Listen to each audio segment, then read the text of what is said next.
तो प्रयागराज में महाकुंभ आज से शुरू हो गया। आज पौष पूर्णिमा का स्नान चल रहा है और अनुमान है कि आज 1 करोड़ से ज्यादा श्रद्धालु आस्था की डुबकी लगाएंगे। दुनिया के सबसे बड़े धार्मिक समागम में 40 करोड़ लोगों के पहुंचने का अनुमान है। इसके लिए सरकार ने बहुत बड़े पैमाने पर इंतजाम तय किए हैं। इस बार महाकुंभ में कुल 6 अमृत स्नान होंगे।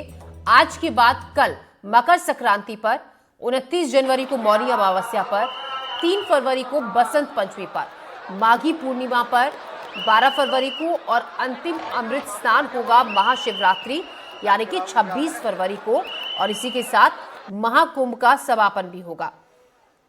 अमृत स्नान को पहले शाही स्नान के तौर पर जाना जाता था, तो आस्था की डुबकी लगाने के लिए तो 3 अमृत स्नान है। तस्वीरें हम लगातार आपको दिखा रहे हैं। ये प्रयागराज की सीधे तस्वीरें आप देख रहे हैं। तो महाकुंभ विश्व का सबसे बड़ा धार्मिक आयोजन है जिसमें देश दुनिया से साधु संत और श्रद्धालु शामिल हो रहे हैं।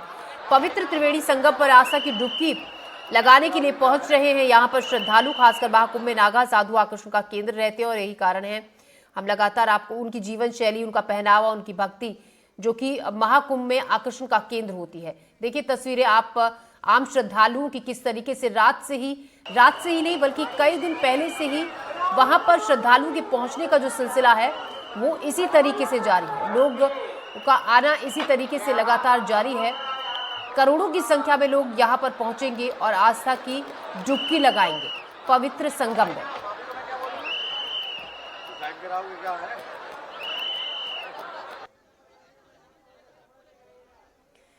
हमारे साथ पल्लव मिश्रा और रणवीर जुड़े हैं। वही ताजा जानकारी के साथ रणवीर सिंह हमारे संवाददाता और पल्लव मिश्रा।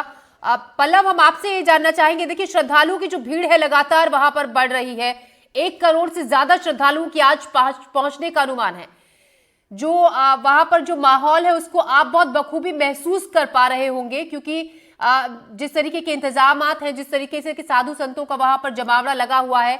फिलहाल क्या चल रहा है वहां पर, क्या नजारा इस वक्त? देखिए, पहले एक तस्वीर देखिए कि कैसा लोगों का उत्साह है, कैसा जोश है इस महाकुंभ के लिए। आज पहला स्नान है पूर्णिमा का और देखिए माताजी व्हील चेयर से पहुंची है। इसे आस्था ही है कि इतनी ठंड के बावजूद जब श्रद्धालु इस प्रकार से पहुंचते हैं तो आप समझ सकते हैं कि ये जो संगम है, आस्था का महासंगम, कितना अहम है। मैं इनसे बात। माता जी क्या नाम है? नीलम। कहाँ से आई हैं? अमृतसर से। अमृतसर से आई हैं आप? पहली बार आई हैं?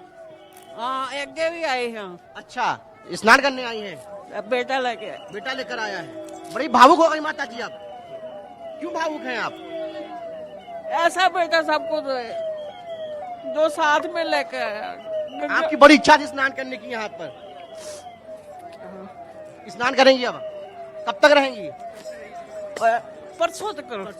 तो देखिए कैसे कैसे श्रद्धालु पहुंचे हैं कि आप समझिए कि अब चलने की स्थिति नहीं है, उसके बावजूद इस महाकुंभ में शामिल होने के लिए श्रद्धालु अमृतसर से पहुंचे हैं। तो आप देख सकते हैं कैसा यहाँ का उत्साह है, इतना पारा है, उसके बावजूद जो है लोग रात से ही यहाँ पहुंचना का जो सिलसिला है वो शुरू हो गया है और लगातार जय श्री राम के नारे उद्घोष के साथ ये श्रद्धालु रात से ही आस्था के इस महासंगम में डुबकी लगाने को तैयार है। 1 करोड़ से अधिक जो है लोगों के स्नान का जो है अब अनुमान बताया जा रहा है। कल मकर संक्रांति है जिसमें करीब 5 करोड़ श्रद्धालु शिरकत करेंगे, ऐसा अनुमान प्रशासन की तरफ से है। लेकिन देखिए बड़ी संख्या में लोग यहाँ पहुंचे और आज से ही आधिकारिक तौर पर इस कुंभ की शुरुआत हुई है। और जो माघ है, जो लोग कल्पवास करते हैं, जो लोग 1 बजे तक स्नान करते हैं संगम का, वो आज से उनका जो सिलसिला है वो शुरू हो जाएगा। और लोग हैं उनसे बातचीत करें। क्या नाम आपका? शिवम शुक्ला है। तो सभी को सबसे पहले हमारा जय सिया राम। सभी से आग्रह है क्योंकि ये आज से नहीं, द्वापर, त्रेता और सतयुग से चला आ रहा है कि कोई ना कोई विरोधी रहता है। जैसे कि प्रहलाद जी जन्म लिए, वो भगवान में लीन रहते थे, परंतु विरोध कौन करता था? उनके पिताजी। स्नान करने भी आए हैं और ये उपदेश दे रहे हैं कि ये राक्षस लोग हैं जो विरोध कर रहे हैं, ये कई युगों से कर रहे हैं हमारा।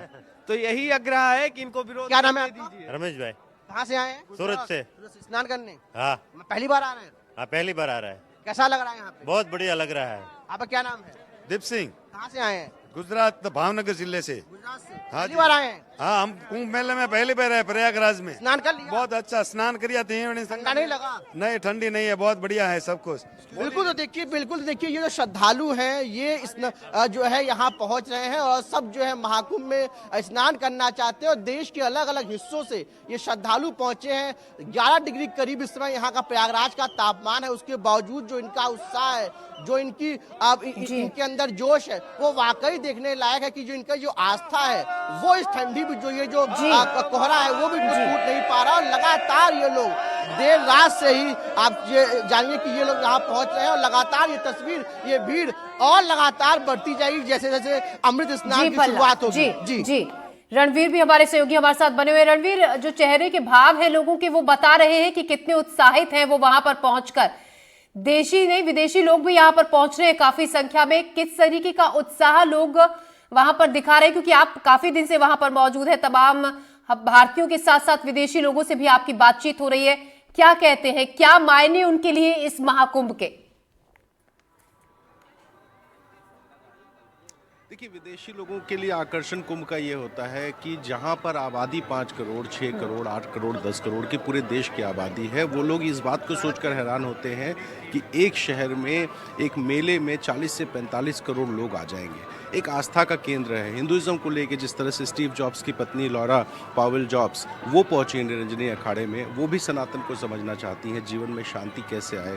इस तरह की भावना जो है वो विदेशी लोग हैं उसको महसूस करने, उसको समझने के लिए वो यहाँ आते हैं। और स्टीव जॉब्स की पत्नी, कल हम गए थे निरंजनी अखाड़े, उनसे भी बात हुई। कैलाशानंद जी महाराज जो आचार्य महामंडलेश्वर हैं, उन लोगों ने बताया कि तमाम ऐसे विदेशी हैं जो आ रहे हैं, आना चाहते हैं और सनातन को समझना चाहते हैं। अब अगर बात करें लोगों के भाव की, तो ये जो प्रयागराज का कुंभ इलाका है, इस जगह पर 40 से 45 करोड़ लोग आज से शुरू होगा और 26 फरवरी तक का जो कार्यक्रम है वो चलेगा। अगर आपको पिछले 3 दिन का रिकॉर्ड बताएं तो सिर्फ कल और परसों 2 दिन मिला करके 85 लाख लोग यहाँ पर आकर के स्नान करके चले गए, क्योंकि उन्हें लगता है कि 13-14 जनवरी को बहुत ज़्यादा भीड़ होने वाली है। तो 2 दिन पहले ही 85 लाख लोग आ गए। आज अनुमान है 1 करोड़ से ज़्यादा लोग। और आज चूँकि हिंदू कैलेंडर के हिसाब से जो पौष माह होता है, यानी कि 10वां महीना, उसके शुक्ल पक्ष के आखिरी दिन जो पूर्णिमा होती है, आज पूर्णिमा का दिन है। और आज जो स्नान होगा इसमें लोग मानते हैं कि विष्णु जी और लक्ष्मी जी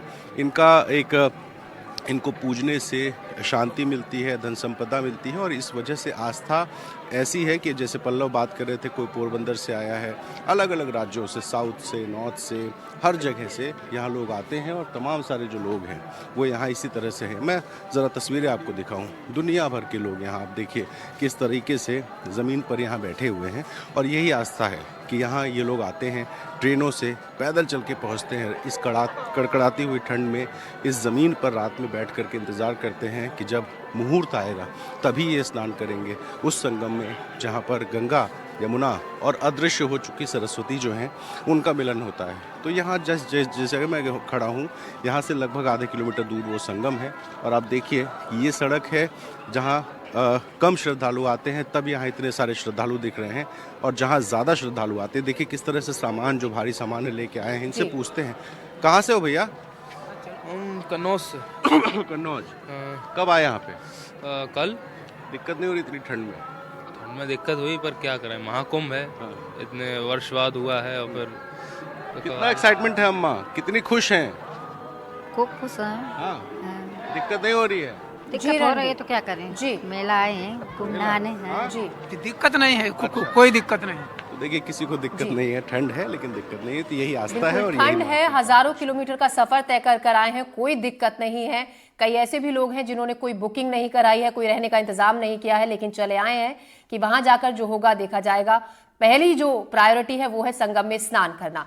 पल्लव, ऐसे में जो सबसे ज्यादा आकर्षण का केंद्र यहाँ पर होते हैं वो होते हैं साधु सन्यासी। ऐसे ऐसे ऋषि मुनि यहाँ पर पहुंचते हैं जिनके दर्शन दुर्लभ होते हैं, लेकिन महाकुंभ में पहुंचने का एक खास मकसद आम श्रद्धालुओं का उन ऋषि मुनियों के दर्शन भी होता है।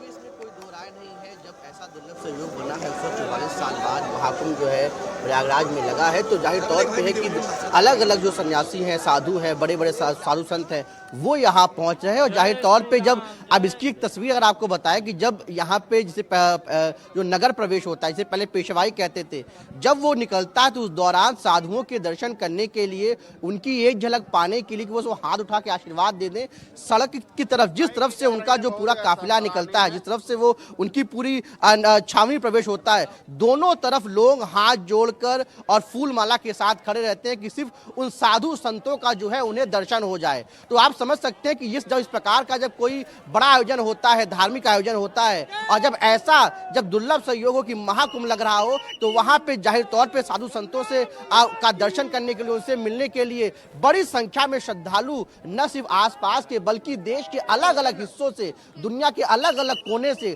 पहुंचते हैं कि उनकी एक झलक मिल जाए, उनका एक आशीर्वाद मिल जाए। तो यहाँ पर भी जो महाकुंभ लगा है, वहाँ पर अखाड़ों के जो तमाम साधु संत हैं, महामंडलेश्वर हैं, उनके जो प्रमुख हैं, जो चारों शंकराचार्य हैं, वो यहाँ पहुंचे। उसके अलावा कई अंतर्राष्ट्रीय लोग भी पहुंचे हैं और उसके दर्शन प्राप्त करने के लिए दुनिया के अलग अलग हिस्सों से जो है कई बड़े लोग भी यहाँ पहुंचते हैं कि सिर्फ वो साधु संतों का आशीर्वाद प्राप्त कर सके। तो समझ सकती कि ये जो महाकुंभ है उसका कितना महत्व है, और क्यों बिना साधु संतों के, कहा जाता है कि जब साधु संत ही पहुंचते हैं तभी ये जो ये महाकुंभ होता है, उसकी भव्यता, दिव्यता एकदम अलौकिक हो जाती है। और इसीलिए जो है जो तस्वीर यहाँ से जा रही है महाकुंभ की, उसमें भी कुछ ऐसी छाप देखने को मिल रही है कि श्रद्धालु जो है अलग अलग जो है हिस्सों से यहाँ पहुंच रहे हैं, साधु संतों का आशीर्वाद ले रहे हैं और संगम स्नान करना चाह रहे हैं। तभी जो ये तमाम जो पर्व हैं, जब अमृत स्नान होता है, जब शाही स्नान होता है, तो उस ब्रह्म मुहूर्त में स्नान करने के लिए बड़ी संख्या में श्रद्धालु पहुंचते हैं और ऐसी तस्वीर जो है